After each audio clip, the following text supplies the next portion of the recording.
السلام علیکم فرینڈز، آپ دیکھ رہے ہیں ہسٹری ٹی وی 44۔ آج کی اس ویڈیو میں آپ کو ہٹلر کے بارے میں بتانے جا رہا ہوں کہ وہ کون تھا اور اس نے کیا کارنامے انجام دیے۔ اس سے پہلے کہ ویڈیو سٹارٹ کروں، آپ سے ریکویسٹ ہے کہ چینل کو سبسکرائب کریں اور ساتھ والے بیل کے نشان کو بھی ہلکا سا پش کر دیں۔ آپ کا یہ عمل انشاءاللہ آپ کی معلومات میں اضافے کا باعث بنے گا۔ تو آئیے سٹارٹ کرتے ہیں یہ ویڈیو۔ ایڈولف ہٹلر کون تھا؟ 1989 میں آسٹریا کے شہر براونا میں ایڈولف ہٹلر پیدا ہوا۔ نوجوانی میں ایک ناکامیاب مصور کی حیثیت سے اس نے اپنی عملی زندگی کا آغاز کیا تھا۔ پھر وہ ایک پرجوش جرمن قومیت پسند بن گیا۔ جنگ عظیم اول میں وہ جرمن فوج میں داخل ہوا۔ زخمی ہوا، اس کو بہادری کے مظاہر پر میڈل ملے۔ جرمنی کی شکست کا اس کو بہت افسوس ہوا اور غصہ بھی۔ جب وہ 1909 میں 30 برس کا تھا، اس نے میونخ میں ایک مختصر دائیں بازو کی حمایت میں شمولیت اختیار کر لی، جس نے اپنا نام بدل کر national socialist German workers party رکھ لیا، یعنی نازی جماعت۔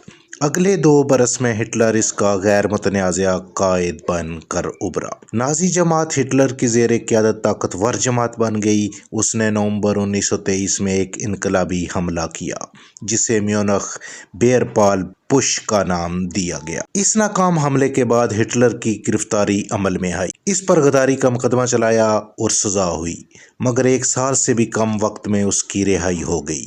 نازی جماعت کا حجم 1928 میں مختصر ہی تھا، مگر جرمنی میں پھیلی ہوئی کساد بازاری کی وجہ سے عوام تمام سیاسی پارٹیوں سے بدظن ہو گئی تھیں۔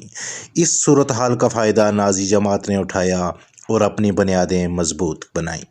44 برس کی عمر میں جنوری 1933 میں ہٹلر جرمنی کا چانسلر بن گیا۔ چانسلر بننے کے فوراً بعد اس نے تمام مخالف جماعتوں کو حکومتی ڈھانچہ کے حق میں استعمال کر کے ختم کر دیا اور آمر بن گیا، مگر یہ سب کچھ جلدی رونما ہوا تھا۔ نازیوں نے عدالتوں کا رخ نہیں کیا، زیادہ تر سیاسی حریفوں کو مارا پیٹا گیا اور بعد کو جان سے مار دیا گیا۔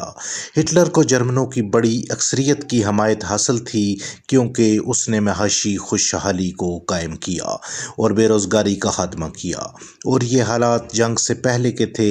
پھر ان فتوحات کا حصہ بن گیا جو جنگ عظیم دوئم کا سبب بنی۔ ابتدائی فتوحات اس نے لڑے بغیر حاصل کر لیں۔ فرانس اور انگلستان معاشی بدحالی کی وجہ سے امن چاہتے تھے، اس لیے انہوں نے ہٹلر کے کسی کام میں دخل اندازی نہیں کی۔ ہٹلر نے پہلے ورسیلز کے معاہدے کی تنسیخ کی اور ہٹلر نے فوج کو دوبارہ منظم کیا۔ مارچ 1936 میں اس کے دستور نے رہائن لینڈ پر قبضہ کیا۔ پھر مارچ 1938 میں آسٹریا کو جبری طور پر جرمنی سے ملحق کر دیا۔ اس نے چیکوسلاواکیا کے قلعہ بند علاقے سوڈیٹن لینڈ کو بھی ستمبر 1938 میں الحاق کرنے پر رضامند کر لیا۔ ایک بین الاقوامی معاہدے میونخ پیکٹ سے برطانیہ اور فرانس کو بڑی امیدیں تھیں کہ وہ دنیا میں امن قائم کرے گا، لیکن کوئی بھی چیکوسلاواکیا کی مدد کرنے کو تیار نہیں تھا۔ ہٹلر نے اگلے چند ماہ میں اس کے باقی حصہ پر بھی قبضہ کر لیا۔ ہر مرحلے پر ہٹلر نے مکاری سے کام لیا اور جوازات پیش کیے، اور ساتھ میں دھمکی بھی دی کہ اگر کسی نے اس کا راستہ روکنے کی کوشش کی تو وہ جنگ کرے گا۔ ہر مرحلے پر مغربی جمہوریتوں نے خاموشی سے پسپائی اختیار کی۔ ہٹلر کے اگلے نشانے یعنی پولینڈ کے دفاع کا ارادہ انگلستان اور فرانس نے کیا تھا۔ یہاں پر ہٹلر نے مکاری دکھائی اور اپنے دفاع کے لیے اگست 1939 میں اسٹالن کے ساتھ عدم جارحیت کے معاہدے پر دستخط کیے۔ 9 دن کے بعد جرمنی نے وہاں پر حملہ کر دیا اور 16 دن بعد روس نے بھی یورش کر دی۔ فرانس اور انگلستان بھی پولینڈ کو بچانے کے لیے جنگ میں شامل ہوئے، مگر پولینڈ کو بدترین شکست کا سامنا کرنا پڑا۔ ہٹلر کے لیے 1940 کا برس بہت عام تھا۔ انہوں نے ہالینڈ، بیلجیم اور لکسمبرگ کو روند ڈالا۔ جون میں فرانس کو شکست فاش دی، تاہم برطانیہ نے جرمن ہوائی حملوں کا بہادری سے مقابلہ کیا اور برطانیہ کے ساتھ بھی جرمن دستوں کی لڑائی ہوئی، مگر ہٹلر انگلستان پر قبضہ کرنے میں کامیاب نہیں ہو سکا۔ ہٹلر کی فوجوں کو اپریل 1941 میں یونان اور یوگوسلاویہ پر قبضہ کرنے میں کامیابی ہوئی۔ بعد ازاں جون 1941 میں ہٹلر عدم جارحیت کے معاہدے کو منسوخ کر کے روس پر حملہ آور ہوا، لیکن وہ موسم سرما سے پہلے روسی فوجوں کو شکست نہ دے سکا۔ ابھی اس کی جنگ روس اور انگلستان کے خلاف چل رہی تھی کہ ہٹلر نے دسمبر 1941 میں امریکہ پر بھی حملہ کر دیا۔ اس سے پہلے جاپان پرل ہاربر میں امریکی بحری چھاؤنی پر حملہ کر چکا تھا۔ جرمنی 1942 کے وسط تک یورپ کے ایک بڑے حصے کو اپنے زیر نگین لا چکا تھا۔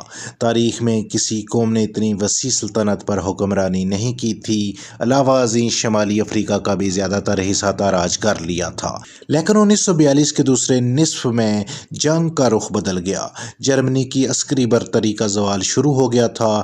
ہٹلر نے اپنے دور اقتدار میں نسل کشی کی حکمت عملی اپنائی، جس کی تاریخ میں اس سے پہلے کوئی مثال نہیں ملتی۔ ایک کٹر قسم کا نسل پرست تھا اور خاص طور پر یہودیوں سے اس کی مخالفت کسی سے بھی چھپی ہوئی نہیں تھی۔ اس کے عوامی طور پر بیان کردہ مقاصد میں یہودیوں کا قلع کما کرنے کی شدید خواہش تھی۔ اس کے دور میں نازیوں نے یہودیوں کے خاتمے کے لیے باقاعدہ چھاؤنیاں تعمیر کی ہوئی تھیں، جہاں ان کو مارنے کے لیے بڑے بڑے گیس چیمبر بنائے گئے تھے۔ ان کے زیر تسلط ہر علاقے میں مردوں، عورتوں اور بچوں کو چھکڑوں میں باندھ کر لادا جاتا اور چھاؤنیوں میں لے جا کر قتل عام کیا جاتا۔ چند برسوں کی مدت میں اس طریقہ سے 60 لاکھ یہودی مارے گئے۔ صرف یہودی ہی ہٹلر کے زیر عتاب نہ آئے تھے، بلکہ اس کے دور میں روسیوں اور خانہ بدوشوں کی ایک کثیر تعداد بھی ماری گئی۔ ان لوگوں کو بھی زندہ نہ چھوڑا گیا جو ریاست کے دشمن یا نسلی طور پر کم تر تھے۔ یہ سوچ بھی غلط ہے کہ جنگ کی گرما گرمی میں ان لوگوں کو مارا گیا، کیونکہ یہ قتل گاہیں ایسے ہی تیار کی گئی تھی جیسے کہ تجارتی مراکز ان کے باقاعدہ کھاتے بنائے جاتے ہیں۔ مقتولوں کی درجہ بندی کی جاتی اور لاشوں سے ملنے والی قیمتی اشیاء جیسے انگوٹھیاں اور سونے کے دانت وغیرہ منظم انداز میں اکٹھے کیے جاتے۔ متعدد مقتولین کی لاشوں کو صابن وغیرہ بنانے کے لیے بھی استعمال کیا جاتا۔ اپنے اس منصوبے کے متعلق ہٹلر اس قدر پرجوش تھا کہ جنگ کے آخری سالوں میں جب ملک بھر میں وسائل کی کمی ہو گئی تھی، اس کے باوجود بیل گاڑیاں قیدیوں کو لاد کر ان قتل گاہوں کی طرف سفر کرتی تھیں۔ فوجی اعتبار سے یہ یکسر بے سود تھا، مگر پھر بھی اس پر کام جاری و ساری تھا۔ حقائق سے معلوم ہو رہا تھا کہ جرمنی کی شکست ناگزیر ہے، لیکن ہٹلر نے دستبرداری کا اعلان نہیں کیا۔ لینن گراڈ کی جنگ 2 سال تک جاری رہی، جس میں جرمنی فوج کو ہولناک نقصانات ہوئے۔ 1945 کے موسم میں خونی ڈرامہ اپنے اختتام کو پہنچا۔ 30 اپریل کو برلن میں ہٹلر نے خودکشی کر لی، پھر 7 روز بعد جرمنی نے ہتھیار پھینک دیے۔ یہ تھی فرینڈز آج کی ویڈیو۔ اچھی لگی ہے تو کائنڈلی لائک کیجیے گا اور شیئر کیجیے گا۔ ملتے ہیں نیکسٹ ویڈیو میں۔ اللہ حافظ۔